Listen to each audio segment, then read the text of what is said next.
Last topic for the unit. So the unit circle is going to hopefully be kind of the unifying thing. It's going to put everything together. And it's going to be super important to understand exactly what the unit circle is so that we can really get some not only basic facts memorized, but some properties about these functions that we maybe wouldn't have noticed otherwise. So here's what's on deck. We're going to define the 6 trig functions in terms of the unit circle. We've already got definitions of those 6 trig functions based on a point in the coordinate plane, right? We knew that, for instance, sine theta... Oops, there we go. Sine theta, we said, was like y over r for any point in the coordinate plane. What we're going to do is take this, and we're going to see how does that fit with the unit circle specifically. Then we're going to find domain and range of the sine and cosine functions. We've already got some ideas about what that looks like, but the unit circle will hopefully help that out a bit. We're going to remind ourselves about even and odd symmetry, and we're going to see how that applies to these functions. Only a couple of the trig functions that we'll look at specifically, and then we'll talk about periodic properties. What does it mean for a function to be periodic? And these trig functions will have some periodicity? I don't know. They will be periodic. I don't know what the adjective version of that is. But anyways, let's talk about the unit circle. So, details about the unit circle. The main idea is that the unit circle is defined as being centered at the origin with a radius of 1.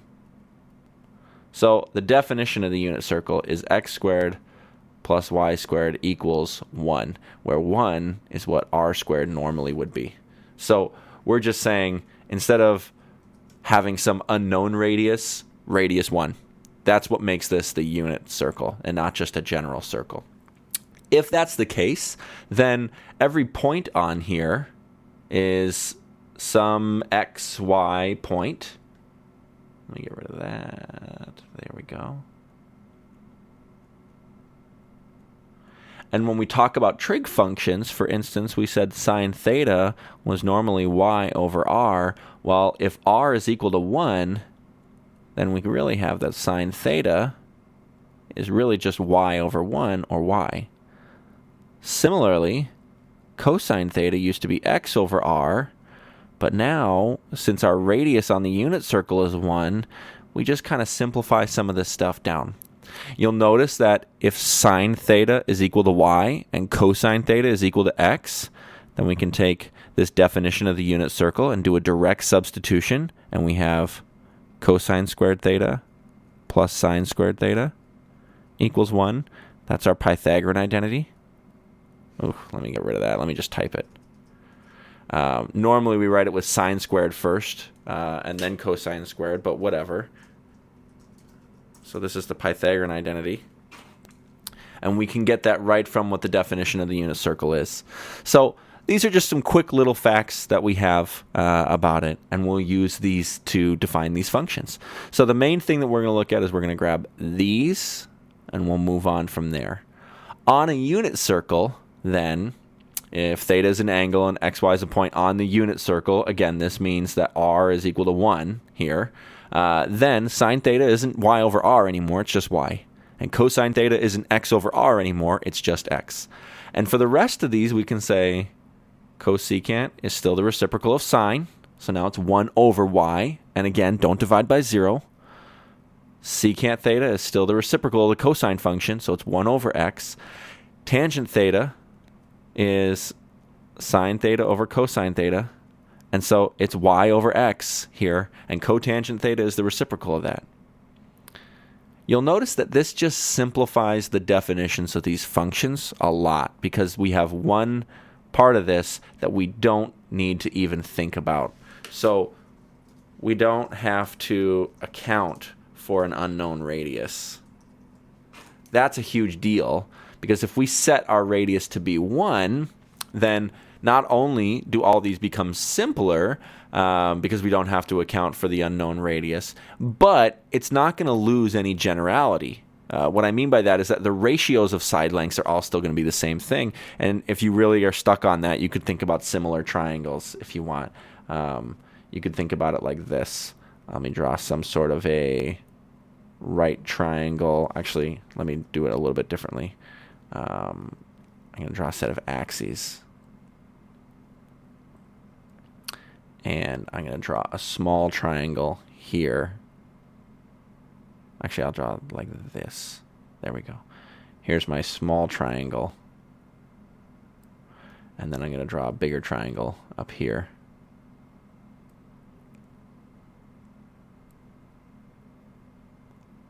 So you could say, like, if we have some really big radius here, that's this length, the ratio of these side lengths are going to be the same as the ratio of these side lengths on this smaller one with a radius fixed at 1. So because of similar triangles, we don't lose any of the general results when we fix the radius at one specific number. So that's pretty cool. So this is what the unit circle looks like, but really when we imagine it, we're going to be drawing in a whole bunch of things. So let me draw in one of the quadrants on here. This is what you'll normally see when you see a picture of the unit circle.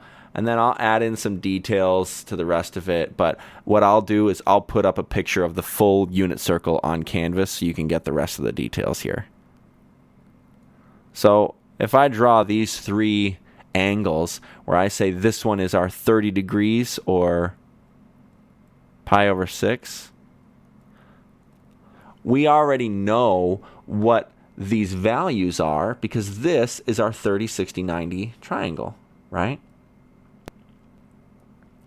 And if we say our radius is 1, we said this has to be half of that then. And that means this used to be root 3, but it's now going to be root 3 over 2. Basically, we're just scaling our normal 1, 2, root 3 triangle. So the points here are root 3 over 2, comma, half. Notice now that if this angle, which is 30 degrees or pi over 6, if we wanted to look at, say, sine of that angle, we could say it's the opposite over the hypotenuse. It's half over 1, or really it's just the y value. So we get that cosine theta here is equal to the x value, and sine theta is equal to the y value for all these points that we draw. For this one, this is our 45, 45, 90 triangle. It's our isosceles triangle. So let me go ahead and draw in these. This is normally 1, 1, and root 2, but we want this to be 1, so we're going to divide everything by root 2. So this is 1 over root 2 and 1 over root 2. It's getting pretty messy here, so that's why I'm going to give you a full version of this later. So this is 1 over root 2, 1 over root 2, or sometimes people will write this as root 2 over 2, root 2 over 2. That's just by multiplying the top and bottom by the square root of 2. Call that rationalizing the denominator. That's for our pi over 4 or 45 degree spot. And for pi over 3 or 60 degrees, we're going to have a point half, comma, root 3 over 2, because it's just the other sides of this triangle. So this is pretty messy already. What we're going to notice then is that we can fill these into all the other quadrants and get the same kind of stuff. If we use reference angles and all that kind of stuff, then we'll be able to fill in all the details that we might need here. All the actual coordinates with their positive and negative signs on here, and that'll give us values. I'm going to do that for you. I'm going to clean some of this up. So I'm going to pause this, I'm going to fix this, and then I'll come back, and that'll have a bunch of these points on here, and it should be a little bit cleaner looking. So this is what the unit circle looks like. You can see why I tried to get rid of some of the clutter, because this is pretty busy. So I've got some angles marked out. I only drew the ones in the first quadrant, and the rest of them I just drew the dots so that these lines weren't mixing things up. But I've got all the values in radians and degrees here, and all the coordinates.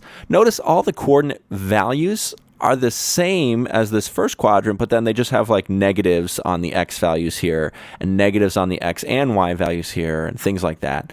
So you really only need to know the first quadrant, and these are really just coming from those 2 triangles that we have, but the rest of that works out really nicely. Notice over here we've got that x is positive and x is negative here on these sides. That's our cosine function. Cosine is positive, like we said it was, and cosine is negative. And over here, you can notice that y is positive on this top half, and down here y is negative, well, that's our sine function is positive up in these first two quadrants, and in the second two, our sine function is negative. So we still have all the same. Sine is positive, cosine is positive, and then over here cosine is negative in the second quadrant, but sine isn't, etc., etc., etc. So we still have all the exact same properties that we needed to have before. Again, I'm going to put a little handout that's typed up on Canvas so you don't have to draw all this, but I want to just note that there's a bunch of patterns that you can take advantage of here. You can notice that the x values count downwards here, and the way that they count downwards, one of the things that I've heard is that you can look at square roots over 2. So this is square root 4 over 2 for this x value here. Square root 4 is 2, so it's 2 over 2. That's 1. Then we have square root 3 over 2, square root 2 over 2, square root 1 over 2, which is really 1 over 2, and square root 0 over 2. And then they start counting backwards in the same way. So that's what the x values do. And the y values do the same thing, but they count downwards. So you can count by roots over 2 on this and get all the values that you need. There are tons of other memorization tactics. Look some up if you'd like. I'll be honest, I rarely have any of this like memorized in terms of like having some little saying or something like that. I know those two triangles, and so I know the general values that we have, and so I can figure out where they go just by context. So that should work out pretty well. Anyways, keep an eye on that. What we want to do is talk about what this means for our sine and cosine functions then. So when we talk about domain of these, we want to talk about what angles can we put into this function to see what we get out. So let's go back to the unit circle. We're going to say what angles can we circle around this circle here and get a y value, an actual real y value? Or are there any angles that we can use where we don't get a y value? And notice the only one that's a weird one is like 0 and 180, and then 360, and et cetera, et cetera, et cetera, when we keep circling around these spots, because the y values are 0. But that's okay. The y values are allowed to be 0. So our domain here is negative infinity to infinity. Essentially, we can circle around this circle, and we'll always get a y value. The range, though, we want to go back to this and say, what kind of y values do we get? Well, the biggest y value we get is up here. That's positive 1. And the smallest y value we get is right here, negative 1. So on the unit circle, we won't get any other y values. So what we'll do is we'll go back to this. Whoops, sorry. I'll say the possible values for sine are negative 1 to 1. For cosine, we'll say the same thing. What kind of angles can you put out and get an x value on this circle? Well, it's any angle. And then the range here, we'll say what kind of outputs for our cosine function, what kind of x values do we get on the unit circle? These are our outputs. The x values that we get go from negative 1 up to 1. So our range of our cosine function is negative 1 to 1. So that's pretty neat. We get domain and range for free from the unit circle. We can also talk about some symmetry here. For even symmetry, we're going to think about some angles. So I'm going to draw an angle theta, and then I'll draw an angle negative theta. It's just a reflection here. So maybe I'll actually draw the negative theta in red, sorry. And let me draw that in. So this is negative theta, and this is theta. And if we want to talk about even symmetry, we're saying what value on this point and on this point are the same. Where is f of negative theta and f of theta equal to each other? The y values are certainly different, but notice they have the same horizontal component. So the x values are the same. So what that means is that the function, the trig function that spits out x values on the unit circle is going to be even symmetric. That's our cosine theta. So cos theta is going to be an even symmetric function. Similarly, here, if we draw an angle theta, and we draw an angle negative theta, and we put these points on here. Oh, I forgot to label my angles. So let me put theta and negative theta in here. So there's theta. Here's negative theta. We're going to say, which of these values are opposites of each other? Notice the y values are opposites.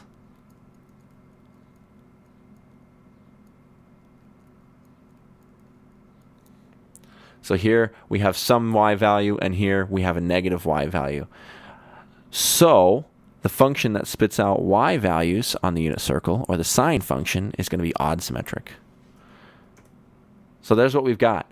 Our even function, cosine is an even function, and sine is an odd function. From there, we get a whole bunch of other things. I'm not going to get too much into the rest of this, but I do want to just talk through them briefly. So let me kind of box these up. These are the two main ones that we care about.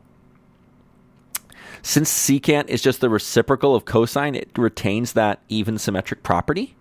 Similarly, since cosecant is the reciprocal of sine, it retains that odd symmetric property. How do we get tangent? Well, you could think tangent theta is sine theta over cosine theta. And one of the neat properties about symmetry is that it's kind of what we'd expect. Sine is odd, cosine is even. And this is a little bit weird, but if you divide an odd and an even number, we get an odd symmetric function in this case. You could go back to the unit circle if you want, and you could say that if you looked at this angle and this angle, tangent are going to be the same values because it's x over y and x over y. But in this case, when we look at tan theta, that's going to be x over y, and tan of negative theta is going to be x over negative y. And so we end up with the negative version of tan theta. And so we get this nice odd symmetric business here. It's kind of a weird way of thinking. Remember, even in odd symmetries, maybe I'll just draw some stuff. An even symmetric function is like a parabola. Oof, let me draw an actual set of axes first. That'll make it a little bit easier. It's like a parabola here where you can flip it, reflect it over the y-axis. And remember, odd symmetry is like a cubic function. So maybe I'll draw that here. If you remember what the graphs of sine and cosine look like from high school or other trig classes or something, this might make sense. But we haven't looked at that in this class yet. But here we've got this rotation around the origin. So those are our two types of symmetry. Even is this reflective symmetry. Maybe I'll write that here. Reflective, across the y-axis. And our odd symmetry is a rotational symmetry. Rotation around the origin. So that's what we're looking at with these symmetries. So cosine is going to have this nice reflective property. Sine and tangent are going to have these nice rotational properties. And then the reciprocals of those things are going to work in the same way. We'll deal with that later when we get into the graphs of these things. Let's talk about periodic functions really quickly. A periodic function, we'll say a function is periodic if there exists a positive number p such that f of t plus p equals f of t for all t in the domain of f. We use t here because normally we think of like a time period. So a periodic function basically repeats itself if you add some number to the time, meaning like the day is periodic. If you add 24 hours to what we have, you get the exact same time as what we were at before, right? 1:43 p.m. plus 24 hours is 1:43 p.m. again. And it keeps going around and around and around. Now, you could say if you get rid of the a.m. and p.m., you could say it's periodic if by just adding 12 hours, because 1:43 plus 12 hours is 1:43, although you might switch from a.m. to p.m. So you can talk about periodicity, I think that's a word, that way. The smallest positive number p is the actual period of this. So like you could add 48 hours to a day, but we really care about 24 because it's smaller. Or maybe if we get rid of the AM and PM distinction, we'd add 12. Trig functions are periodic because we said we've got this idea of coterminal angles. So if you have some sort of a point right here, and you've got an angle theta right here, you can get the exact same point by having a different angle that goes all the way around that we could call like theta plus 2 pi or theta plus 360 degrees. And we end up with the exact same terminal side. These are coterminal angles. And so we have this nice interesting periodicity with these functions because we can keep circling around our unit circle and get the exact same coordinates. And since our trig functions are defined by coordinates, that's all we really need. So here's our periods. It makes sense. Sine and cosine have a period of 2 pi. If you add 2 pi, you go all the way around the unit circle. Or you could say, I guess, sine of theta plus 360 degrees equals sine theta. And cosine of theta plus 360 degrees is cosine theta. I like using radians. That's normally what's used from here on out anyways. So we'll say the period of these functions is 2 pi. Now for tangent and cotangent, it's a little bit different, and I want to show you why. The period here is just pi, because if you've got an angle right here with some sort of a point, oops, I want to get rid of that. Then you have x comma y here. If you add pi to that, you get some angle that's reflected through here.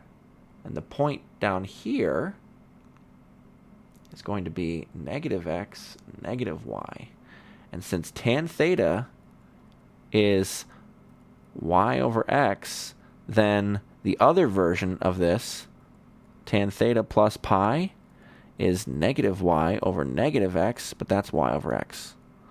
So we can just add pi to this to get us to the other diagonal quadrant, and we get the exact same value because those ratios are the same, because the sign on top and bottom both switch. So the period of tangent and cotangent is actually only pi because of that interesting diagonal thing. Now, they're not coterminal angles here, but we do get the same output for the tangent function because we go all the way through. For sine and cosine, we have other values that give us the same output, but they don't act like consistently. Like for the sine function, since it gives the y values, a point here and a point over here will give you the same output, but then you have to just add like a weird value to get to this one because you're reflecting things, and it's not consistent every time. So because it's not a consistent change in that angle, because then we have to go all the way through here again, and then we have a short distance and a long distance and a short distance and a long distance, we wouldn't call that the period. Same thing for cosine. If we're looking at cosine, these values would be the same because it's just the x values. But again, it's not a consistent change in that angle to get there. So we just use 2 pi here. So that's our periodic properties of these trig functions. That's all we've got for this one. Hopefully that ties some things up nicely. The main thing that we care about is this unit circle right here. Get this thing memorized, or at least parts of it. At least get some of it that you need figured out. Really, you only need the first quadrant, and you can go from there. Again, check Canvas for a little bit of a cleaner handout of this. Hopefully that'll be relatively helpful. All right, good luck, everybody.